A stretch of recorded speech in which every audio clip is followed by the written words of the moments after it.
الحمد لله جعل الحج لمن استطاع إليه سبيلا.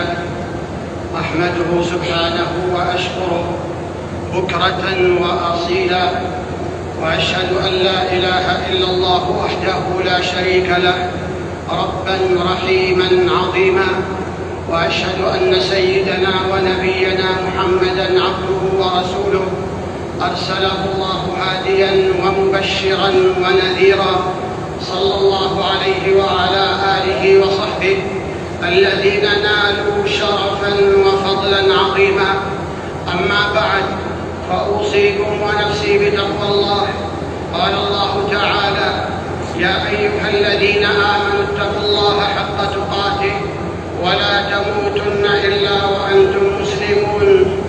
في سير الأنبياء دروس وعبر، وسيرة خليل الله إبراهيم عليه السلام لها ارتباط وثيق في بعض صفحاتها بموسم الحج وبيت الله الحرام.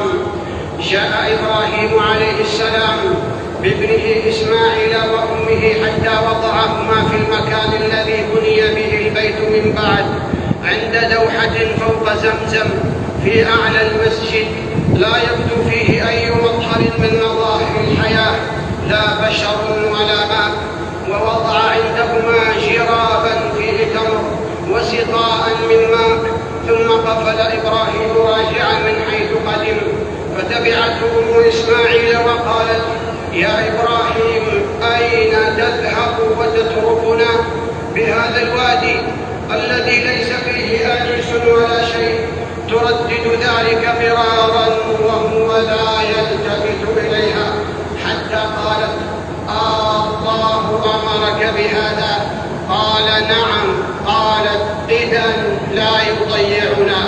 موقف مذهل وحدث عجيب وسمو ثبات في ساعة ابتلاء لا يبلغه إلا العظماء بإيمانهم ويقينهم وتوكلهم. كلمات قصيرة المبنى عميقة المدلول والمعنى: الله أمرك بهذا، إذن لا يضيعنا. تقول هذا في الوقت الذي توقن فيه أن زوجها سيذهب ويتركها في صحراء مغفرة لا أنيس فيها ولا شيء. ومن قرأ القصة غير مؤمن فإنه يراها ضربا من الخيال لا تستوعبها العقول، لكن القلوب المفعمة بالإيمان تستوعب أن من توكل على الله حق التوكل فإن الله يحفظه ويكفيه ويحميه ويرزقه. لا يسعنا أن نتجاوز هذه العبارة المليئة باليقين والدروس العلمية حتى نطمئن أننا قد أخذنا ولو بنصيب منها، ولنعلم أن الله لم يكن ليضيع عباده وأولياءه، فهذا القلب الممتلئ يقينا بخالقه وتصديقا بوعده له تاريخ عميق مع خالقه. عرف الله في الرخاء فعرفه في الشدة، وقام في قلبه أن الصحراء ليست موحشة مع الأنس بالله، وليست مغفرة بالتوكل على الله. لقد لقيت أم إسماعيل جزاء حسن ظنها بربها بل وللناس كلهم، فنبع ماء زمزم بين يديها، هذا الماء الذي صار طعام طعم وشفاء سقم، وخلد الله ذكرها في العالمين. فكلما سعى الناس بين الصفا والمروة تعبدا لله وتنسكا تلوح لهم هذه القصة تكريما لها ورفعة لشأنها.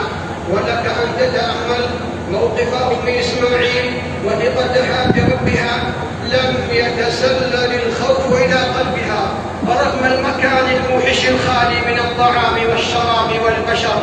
فإن قارنت ذلك بنا اليوم وحولنا كل شيء تعجبت أنه يساورنا